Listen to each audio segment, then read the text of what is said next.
मैं अंजना स्वागत करती हूँ आपके अपनी संस्था यूजीसी नेट 11 क्विज पे ना।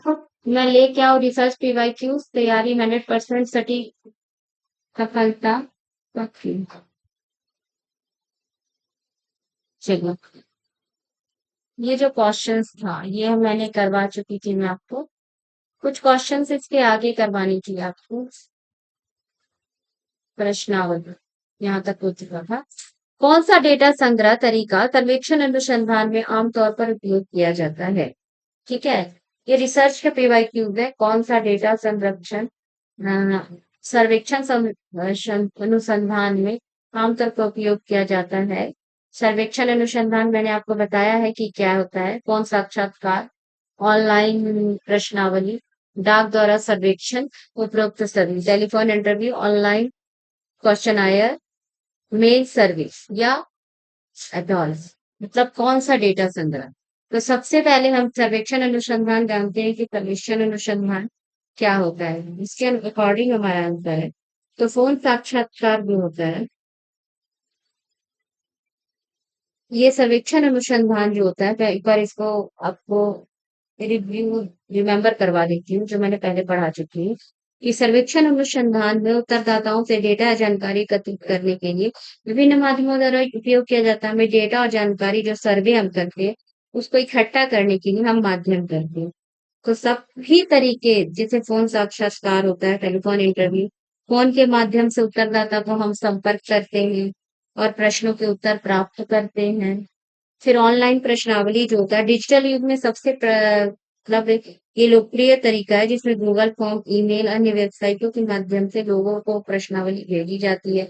डाक द्वारा सर्वेक्षण होता है, मेल सर्वे जो होता है, ये एक पारंपरिक तरीका है जिसमें छपे हुए प्रश्नों को शेष डाक के द्वारा उत्तरदाताओं के पते पर भेजा जाता है और इसे भरकर फिर वापस भेज देते हैं। तो मेल सर्वे भी आपका इसमें होगा। ये तीनों ही आपका राइट होगा, इसलिए हमारा उपरोक्त सभी होगा। तो सर्वेक्षण अनुसंधान जो होता है, इस ये इन फोन साक्षात्कार, ऑनलाइन प्रश्नावली, ये सभी तरीके इसमें उपयोग किए जाते हैं। तो मैंने सबको बता दिया। अब नेक्स्ट हम आते हैं एक क्वेश्चन पर। एक ही समय में एक बड़े समूह द्वारा डेटा इकट्ठा करने के लिए कौन सा सर्वेक्षण सबसे उपयुक्त है? एक बड़े समूह द्वारा इससे डेटा इकट्ठा करने के लिए कौन सा सर्वेक्षण सबसे उपयुक्त है? क्रॉस सेक्शनल सर्वेक्षण, लॉन्गिट्यूडिनल संरक्षण, साक्षात्कार आधारित संरक्षण, नैदानिक संरक्षण। तो सबसे पहले इन सभी के संरक्षण के बारे में तो हम जानेंगे एक एक करके। कौन कौन सर्वेक्षण, कौन कौन सर्वेक्षण, कौन सा क्या होता है, क्रॉस सेक्शनल सर्वे क्या होता है, लॉन्गिट्यूडनल सर्वे क्या होता है, और हमारा इंटरव्यू बेस्ड सर्वे क्या होता है, और क्लिनिकल सर्वे क्या होता है। ये जानने के बाद ही हम इस क्वेश्चन को ज्यादा तरह से हल कर सकते हैं। चूंकि ये रिकॉर्डेड वीडियो मैं मुझसे पूछ ले रही हूँ, मैं अपने क्वेश्चन आपको बता रही हूँ, मतलब मैं इसका सोल्यूशन खुद बता रही हूँ ताकि अच्छे से आप इसको क्लियर समझ जाए। तो सबसे पहले हमारा आता है क्रॉस सेक्शनल संरक्षण। ये क्या है? तो इसमें जो शोधकर्ता जो है at a single point in time, मतलब एक ही समय पर एक बड़े और विविध समूह द्वारा डेटा प्राप्त करता है और विभिन्न आबादी वर्तमान स्थिति के दृष्टिकोण से एक स्नैपशॉट की एक झलक, एक स्नैपशॉट यानी एक झलक प्रश्न पे पूछा यही गया है कि एक बड़े समूह का डेटा इकट्ठा करने के लिए कौन सा सर्वेक्षण युक्त है? तो क्रॉस सेक्शनल सर्वेक्षण जो होता है at a single point in time, मतलब एक ही टाइम पे एक बड़े समूह का डेटा करने के लिए ये आपका सबसे सटीक उत्तर है, क्रॉस सेक्शनल सर्वे। ठीक है। अब लॉन्गिट्यूडनल सर्वे, ये क्या है? एक ही समूह या उत्तरदाताओं को लंबे समय तक बार बार धन्यवाद किया जाता है। तो इसमें क्या किया जाता है? तो ये मैं लिख देती हूँ उसमें। दूसरा ऑप्शन जो था हमारा लॉन्गिट्यूड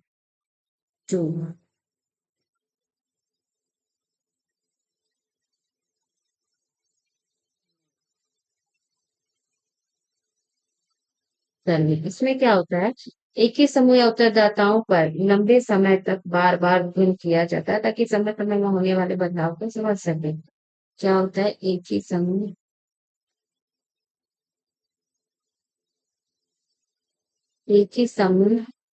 या उत्तरदाताओं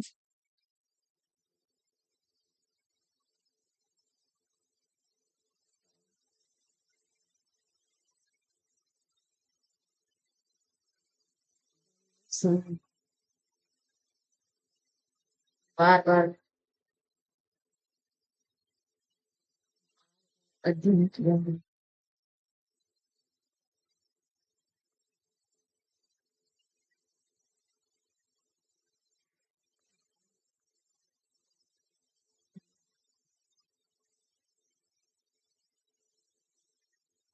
जाता है ताकि समय के साथ होने वाले बदलाव को समझा जाए। समय का सीमा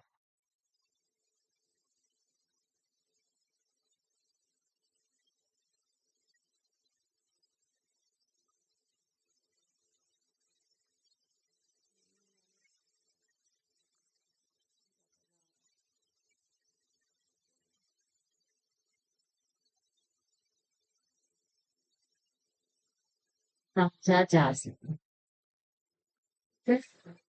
तो ये हमारा एक बड़े डेटा को नहीं कि लंबे समय तक बार-बार अध्ययन किया जाता है। एक ही समय या उत्तरदाताओं को लंबे समय तक बार-बार अध्ययन किया जाता है। तो इसको हम और क्लियर से समझ सकेंगे थोड़ा। फिलहाल तो मैं इसको शॉर्ट तरीके से आपको समझा दे रही हूँ। सबसे इसके बाद हमारा आएगा इंटरव्यू बेस्ड सर्वे। तो इंटरव्यू बेस्ड सर्वे जो होता है हमारा वो तो आप जानते ही हैं कि ये ना ही डेटा संग्रह का एक तरीका है, ना ही समय। तो ये तो ऐसे ही है, एक बड़े समूह को एक ही समय तक साक्षात्कार लेना, समूह से एक ही समय पर साक्षात्कार ये काफी कठिन और खर्चीला होता है। जैसे कि हम देखते हैं कि इंटरव्यू वगैरह इंटरव्यू बेस्ड तो वैसे भी इंटरव्यू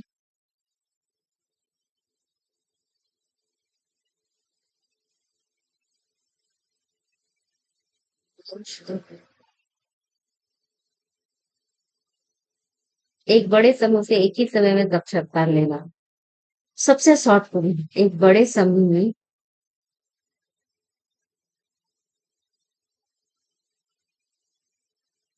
एक ही समय में साक्षात्कार लेना।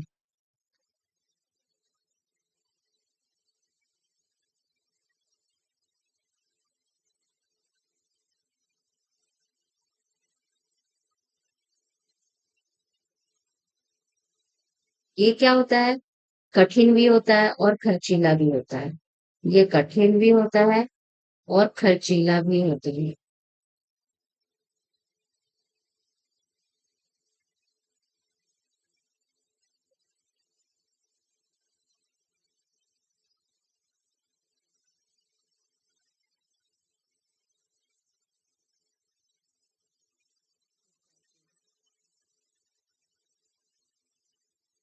और हमारे क्लिनिकल सर्वे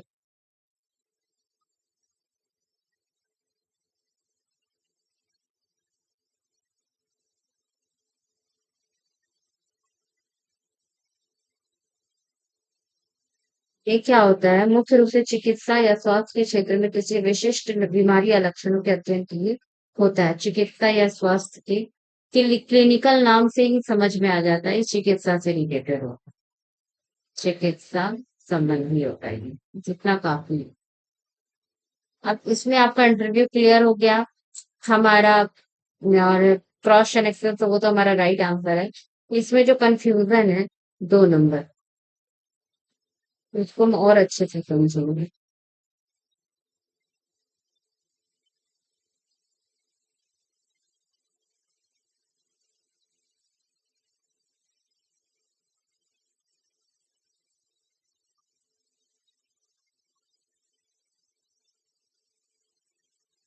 है?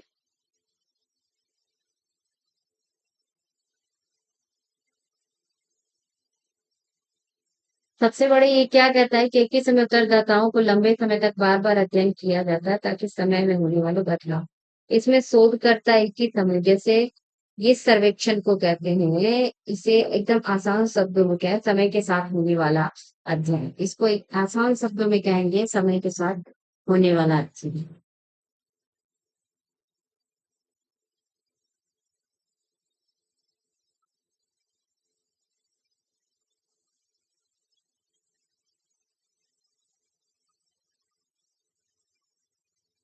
होने वाला।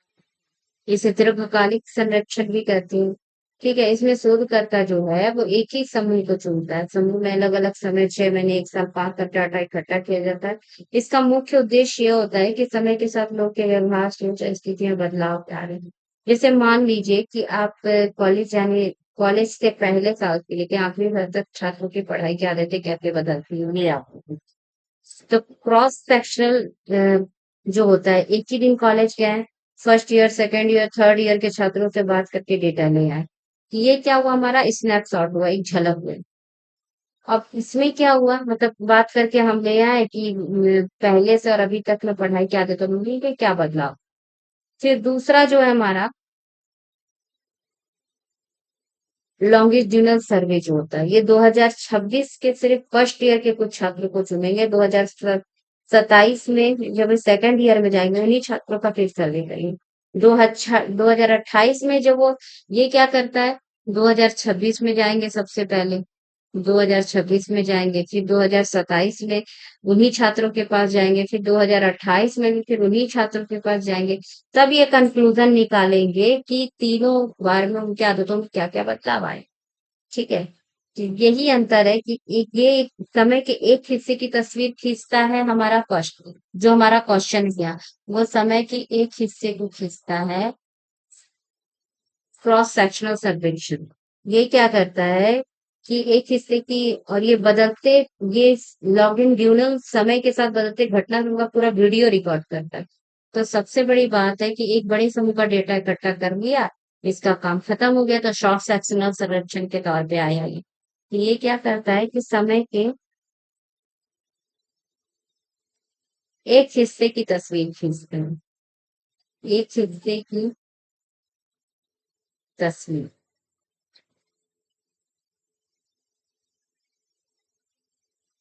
खींचता है। ठीक है, और इसके विपरीत ये क्या करता है हमारा, ये क्या करता है, बदलते हुए घटनाक्रम की पूरी वीडियो, दीर्घकालिक संप्रेक्षण, बदलते हुए घटनाक्रम की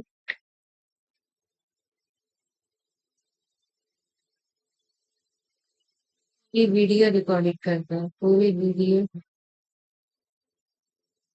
रिकॉर्ड रिकॉर्ड करता है। ठीक है ना, यही फर्क है आपका इसमें और इसमें। अब एकदम क्लियर हो गया होगा आपको। अब एक ही समय पर एक बड़े समूह में डेटा, ये तो फिर वही क्वेश्चन आ गया हमारा। कौन सा एक ही समूह है, इसका तो यही आंसर होगा। जब सर्वेक्षण बार बार किया जाता है तब किसी प्रवृत्ति को समझा जा सके, ताकि किसी प्रवृत्ति को इसे क्या कहते हैं, आंसर इजी है।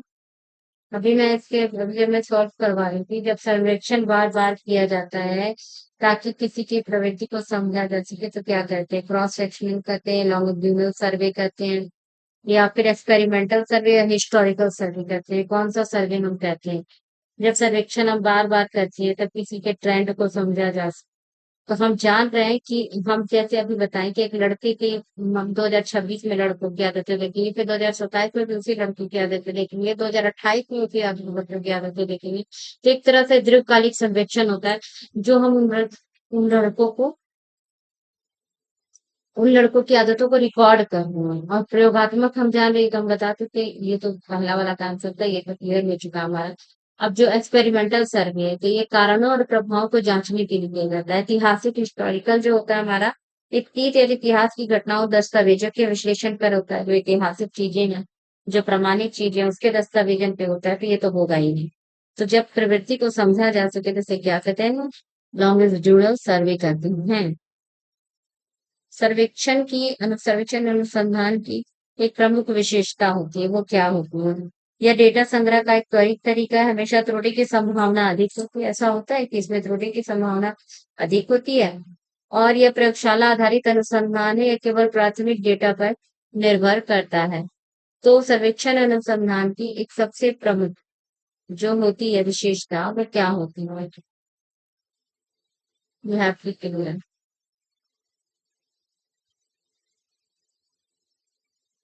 सबसे पहले ये डेटा संग्रह का एक तरीका है। जो ये जितने भी हैं, तो यही आंसर होगा। सबसे प्रमुख विशेषता यह है कि आज के समय में ऑनलाइन प्रश्नावली फोन कॉल के माध्यम से एक बड़े समूह कम समय में जानकारी इकट्ठा की जाती है। इसकी प्रमुख विशेषता है, अब ये त्रुटि की संभावना होती है तो पूरी तरह सही नहीं। स्पेलिंग और प्रश्नावली इतनी अच्छे तरीके से किया अगर तैयार होता है तो त्रुटि की संभावना कम होती है।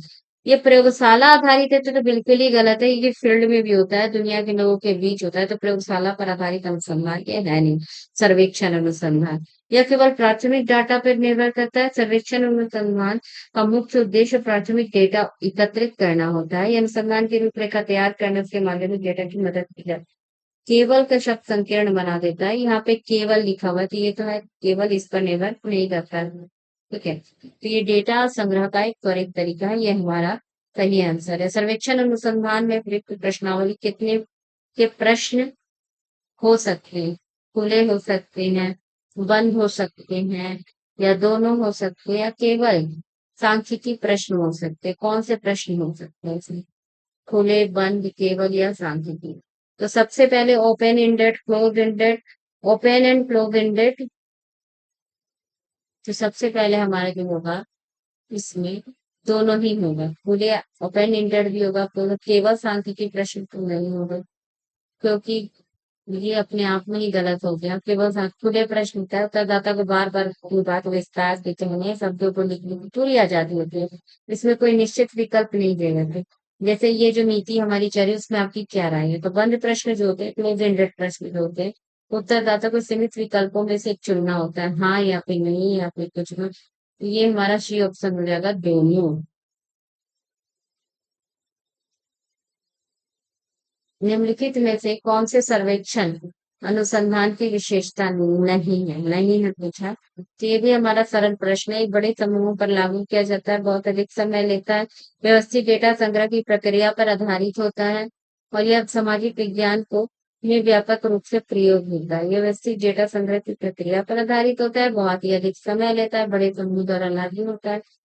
विशेषता नहीं है, तो बड़े समूहों द्वारा लागू होता है, और यह डेटा संचित प्रक्रिया पे आधारित सामाजिक व्यापक रूप से प्रयोग किया जाता है। तो इसमें जो होगा तो बी ऑप्शन नहीं होगा, क्योंकि नहीं है पूछा जो, तो ये बहुत अधिक समय लेता है,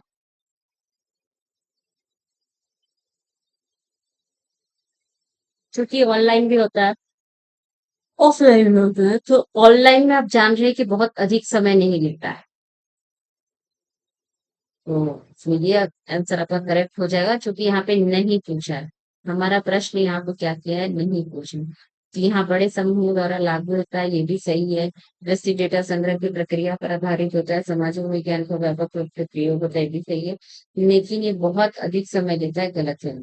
सर्वेक्षण अनुसंधान मुख्य रूप से किस प्रकार का अनुसंधान है? मिश्रित अनुसंधान, गुणात्मक, quantitative, qualitative, quantitative, mixed methods, experimental. तो एक्सपेरिमेंटल तो ये है नहीं, वो हमारा सबसे सबसे आगे इतना तक हम पढ़ चुके हैं कि ये हम जान रहे हैं कि हमारा एक्सपेरिमेंटल नहीं है। तो अभी तो इससे जवाब बहुत ज्यादा ही क्लियर हो गया कि इसमें क्या क्या होगा। क्वांटिटी होगा, क्वालिटेटिव, क्वालिटेटिव, क्वांटिटेट क्वांटिटेटिव होगा, या क्वालिटेटिव होगा, या फिर मिक्स्ड मेथड्स होगा। लेकिन ये एक्सपेरिमेंटल तो नहीं होगा। तो सबसे पहले तो इसमें जो आता है, बड़े जनसंख्यिकी सर्वेक्षण अनुसंधान में क्या होगा?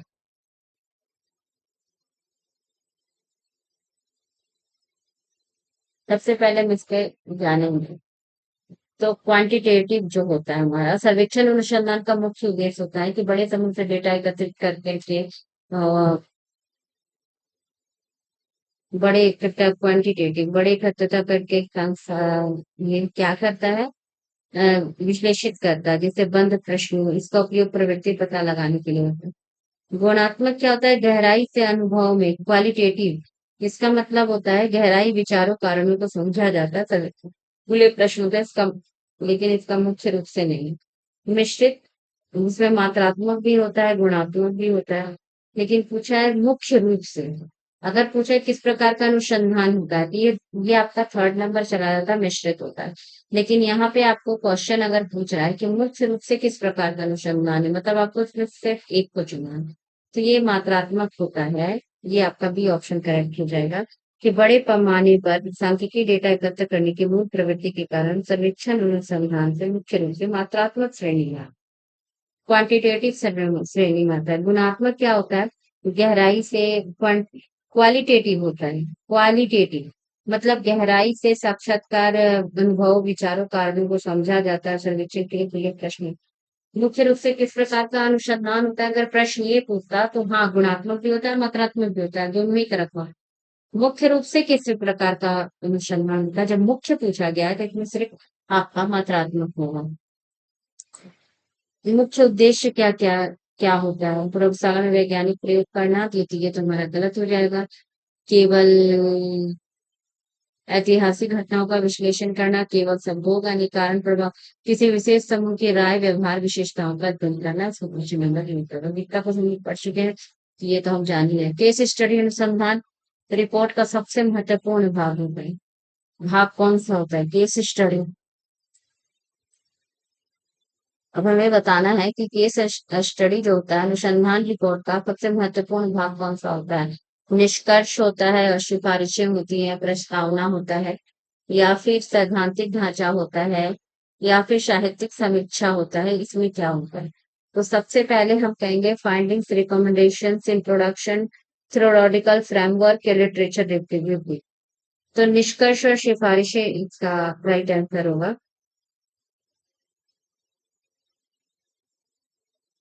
क्योंकि केस स्टडी जो होता है अनुसंधान और रिपोर्ट का किसी व्यक्तिगत केस स्टडी हम जानते हैं, केस स्टडी से रिलेटेड बहुत से प्रश्न आ चुके हैं कि केस स्टडी जो होता है व्यक्ति के जो होता है अनुसंधान रिपोर्ट का मुख्य उद्देश्य होता है किसी विशिष्ट व्यक्ति, समूह और संस्था या घटना का गहराई से अध्ययन करना होता है। कहीं किसी का मर्डर हो गया तो उसके फिंगरप्रिंट्स लेते हैं, उसके आसपास क्या एक्टिविटी हुई है, कौन सी चीज टूटी है, कौन सी चीज नहीं टूटी है, सबका वो लेते हैं। मतलब अनुभव केस स्टडी मतलब जान जाइए, इसका मतलब ही होता है आपको कि व्यक्ति, समूह और संस्था या घटना का गहराई से अध्ययन करना। ठीक है। अब ये पूरी तरह से रिपोर्ट का ये महत्वपूर्ण निष्कर्ष और सिफारिश है। जरूरी होता है क्योंकि ये बताता है कि गहरा अंदर का क्या परिणाम निकल के था, निष्कर्ष में बताता है। और ये जो परिणाम निकल किस किस परिणामों के आधार पर ये निकल कर है। फिर दूसरा जो होता है हमारा इंट्रोडक्शन होता है। सैद्धांतिक ढांचा, साहित्यिक समीक्षा में सभी भाग पृष्ठभूमि को तैयार करने के लिए और मतलब प्रस्तावना, सैद्धांतिक तथा साहित्य समीक्षा, ये तीनों ही हैं कि केंद्रीय अनुसंधान के पृष्ठभूमि को तैयार करने के लिए संदर्भ स्थापित करने, अध्ययन की दिशा में ले जाने के लिए आवश्यक होते हैं। अंतिम परिणाम या वास्तविक मूल्य प्रदान नहीं किए जाते, जो निष्कर्षों से मिलते हैं। तो सबसे इसका राइट आंसर होगा हमारा निष्कर्ष और सिफारिशी। केस स्टडी अनुसंधान के निष्कर्ष को प्रस्तुत करने के लिए कौन सा तरीका सबसे ज्यादा उपयुक्त होता है? Case case study, narrative style, सांख्यिकीय विश्लेषण, केवल ग्राफ और चार्ट, और केवल सूत्र आधारित निष्कर्ष। मतलब अगर हम केस स्टडी के निष्कर्ष को प्रस्तुत करते हैं तो इसमें से कौन सा तरीका जो है वो एकदम से उपयुक्त होता है, उपयुक्त होता है, एकदम परफेक्ट होता है इन सब में।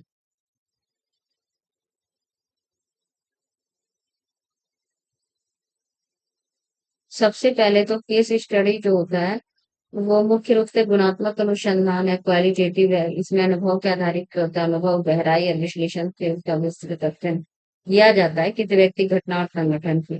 तो इसमें जो होता है केस स्टडी को निष्कर्षों को प्रस्तुत करने के लिए सबसे उपयुक्त तरीका जो होता है शोधकर्ता अध्ययन की गई इकाई की पूरी कहानी, उसकी परिस्थितियों को, इतिहास और अनुभव को विस्तृत विवरण पाठकों के सामने रखता है। कैसे हुआ, ये हुआ, इस तरह से। वो अभी कितने सारे आपको चल भी रहे हैं, न्यूज चल रहा है, न्यूज के माध्यम से।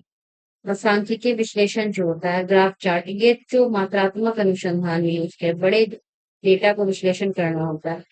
तो ये बड़े डेटा के लिए मिलता है सांख्यिकीय विश्लेषण, केवल आधारित निष्कर्ष। ये सब केवल इसके आधार पर निष्कर्ष प्रस्तुत नहीं किए जा सकते। कथा शैली जो होता है पूरे कथा के आधार पर जब हम केस स्टडी करते हैं तो हम एक बताते हैं कि घटना की समझ होती है। जहाँ घटना हो रहा है, जो व्यक्ति है, घटना, संगठन, वहां पे गवाही फिंगरप्रिंट्स जैसा कि मैं पहले बता चुकी हूँ, कथा शैली तैयार होती है, उसके बाद हम चारों तरफ से उसकी गवाही लिखते हैं। तो ये नैरेटिव स्टाइल से प्रमाणित होता है, ना कि सांख्यिकीय विश्लेषण, ग्राफ और चार्ट, ये सब इसमें नहीं होता है केस स्टडी में। क्योंकि केस स्टडी पूरी तरह से क्वालिटेटिव रहता है, हमारा क्वांटिटेटिव नहीं होता है। ये गुणात्मक अनुसंधान होता है, गुणात्मक अनुसंधान के अंतर्गत होता है केस स्टडी। अगर ये प्रश्न आए कि क्या है, तो ये गुणात्मक अनुसंधान के अंतर्गत आता है।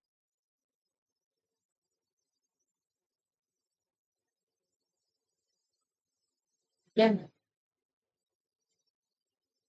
केस स्टडी को तो खुद से ये रिपीट क्वेश्चन हुआ है, कथा शैली उन परिणामों को केस स्टडी अनुसंधान।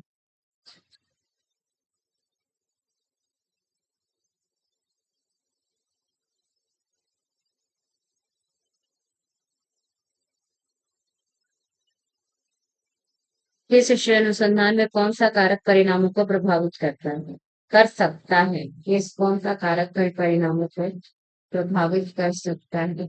तो सबसे पहले नमूना का शोधकर्ता का दृष्टिकोण, डेटा संग्रह का विधि और उपरोक्त सभी। तो कौन सा कारक परिणामों को प्रभावित कर सकता है? नमूना आधार, sample size, researcher perspective, data collection method, proposal. तो सबसे पहले तो ये तीनों ही कारक गहराई से प्रभावित करते हैं। जो हमारा नमूना सैंपल साइज होता है बहुत ही छोटा होता है, जब कोई व्यक्ति संगठन किसी विशिष्ट घटना का चुनाव वो सही तरीके से नहीं करता, तो परिणाम पूरे प्रासंगिकता को प्रभावित करते हैं। तो नमूना सैंपल साइज जो चाहिए। दूसरा शोधकर्ता का दृष्टिकोण है, गुणात्मक विधि इसमें शोधकर्ता के व्यक्ति विचारों, व्याख्याओं, परिणामों में पड़ने वाले जोखिम पे बना रहता है। डेटा संग्रह की विधि ये होता है कि केस स्टडी की जानकारी को जुटाने के लिए साक्षात्कार, अवलोकन या दस्तावेजों और समीक्षा जैसे तरीकों का उपयोग होता है। इसमें कितनी सटीक और व्यवस्थित इसका परिणाम विश्वसनीयता पर टिका रहता है। तो ये हमारा करेक्ट हो जाएगा। इसके आगे के क्वेश्चन मैं फिर कल इसको आपको सॉल्व करवाऊंगी। अभी तक इतना के लिए बहुत है, क्योंकि इसको समझ करके अच्छे से कीजिएगा तो आगे के क्वेश्चन, सर्वेक्षण अनुसंधान के क्वेश्चंस आपसे कभी भी गलत नहीं होंगे, किसी भी एग्जाम्स में गलत नहीं होंगे, ये बात पक्का है। ठीक है, अभी तक के लिए इतना ही। स्वस्थ रहिए, शुभ रहिए, खुशी, स्वस्थ रहिए, मस्त रहिए। शुभ रात्रि।